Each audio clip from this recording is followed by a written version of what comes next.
Taliban menjadikan agama Kristian agama rasmi Malaysia. Selepas dinafikan pelbagai pihak, seorang ahli DAP yang turut serta dalam pertemuan padri di Pulau Pinang 5 Mei lalu, hari ini tampil membuat laporan polis untuk mendedahkan apa yang sebenarnya berlaku. Muhammad Razali Abdul Rahman berkata beliau terpanggil membuat laporan polis selepas kecewa dengan penafian demi penafian dilakukan beberapa pihak termasuk pemimpin DAP sendiri.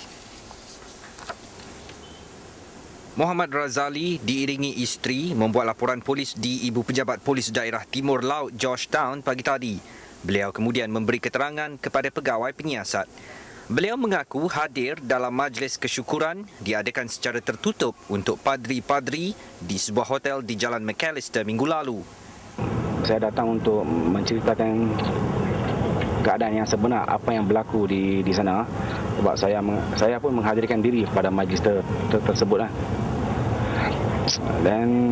Dan saya buat laporan ini sebab saya rasa terlampau kecewa dengan laporan-laporan yang sebelum ini yang telah dibuat oleh beberapa pihak, yang mana mungkin mereka tidak tahulah apa yang sebenarnya berlaku.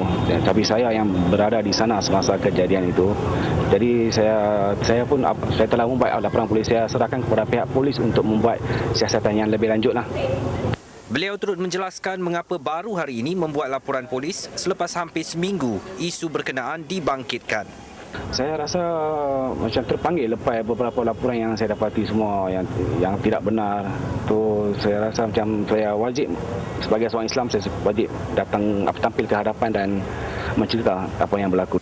Ketua Polis Pulau Pinang, Datuk Ayub Yaakob ketika dihubungi mengesahkan menerima laporan polis berkenaan.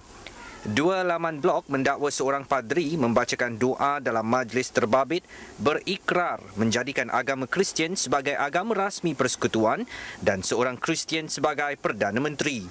Sebuah akhbar berbahasa Melayu kemudian menyiarkan sebagai tajuk utamanya 8 Mei lalu. Ahli Parlimen Jelutong dari DAP, Jeff Oy, yang turut menghadiri pertemuan itu, bagaimanapun menafikan doa atau ikrar sedemikian dilakukan. Padri yang hadir juga turut membuat penafian. Timbalan Ketua Polis Negara, Datuk Khalid Abu Bakar pula mendedahkan ada versi baru dibangkitkan dalam laporan polis yang dibuat itu. Berlain pada apa yang telah laporan yang kita terima sebelum ini. Jadi kita takut nanti ada pihak cuba membuat spekulasi dan sebagainya. Jadi kita mintalah jangan buat apa-apa spekulasi dulu. Jangan membesar-besarkan isu ini kerana kita sedang menyiasat. Tambahnya, polis dijangka memanggil ramai lagi individu berkaitan bagi membantu siasatan. Tanpa mahu mengesahkan jumlah telah dipanggil membantu siasatan, beliau turut mengesahkan akan memanggil beberapa blogger yang membangkitkan isu berkenaan. Kes katanya akan disiasat mengikut Akta Hasutan. Bagi Menteri Dalam Negeri, yang dicari dalam isu berkenaan ialah kebenaran. Justru kata Datuk Seri Syamuddin Tun Hussein, serahkan kepada pihak polis menjalankan siasatan lanjut. Ada dua pihak ni. There are two sides to the coin. DAP can say one thing, but laporan polis today also says otherwise. Jadi kalau kita ambil tindakan mengikut emosi dan kita bakar dan kipas sentimen rakyat di bawah, akhirnya huru-hara di bawah, tapi kita tak tahu apa yang sebenarnya berlaku. Jadi saya harap bahawa biar pihak polis menjalankan tugas mereka, tahu sangat apa yang... Beliau juga menyeru mana-mana pihak tidak menuding jari mencari kesalahan pihak lain, termasuk media arus perdana, khususnya akhbar utusan yang melaporkan isu itu.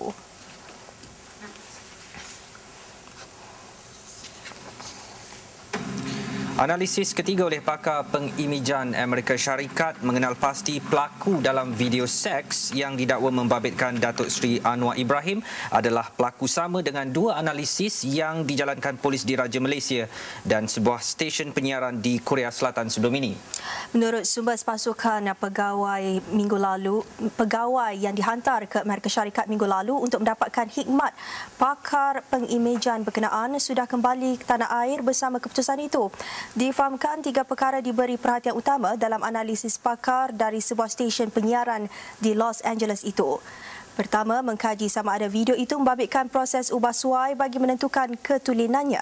Kedua, membuat perbandingan imej dan terakhir membuat pengesahan gambar dan imej. April lalu, PDRM turut menghantar video sama ke sebuah stesen penyiaran di Korea Selatan untuk dianalisis. Manakala analisis pertama dilakukan sendiri oleh pasukan forensik PDRM. Semua analisis itu memberi satu keputusan sama, iaitu pelakunya adalah individu sama.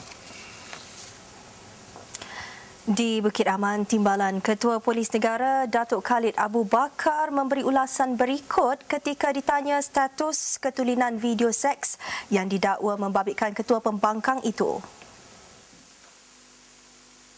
Kesahihan video itu telah laporan daripada pakar luar ini mengukuhkan bahawa video itu sahih, tulen, bukan di adulterated dan sebagainya. Menurut Datuk Khalid, walaupun identiti pelaku video berkenaan sudah dikenal pasti, polis tidak akan mendedahkannya kecuali ada keperluan undang-undang untuk berbuat demikian. Polis menyerahkan kepada Peguam Negara untuk tindakan lanjut.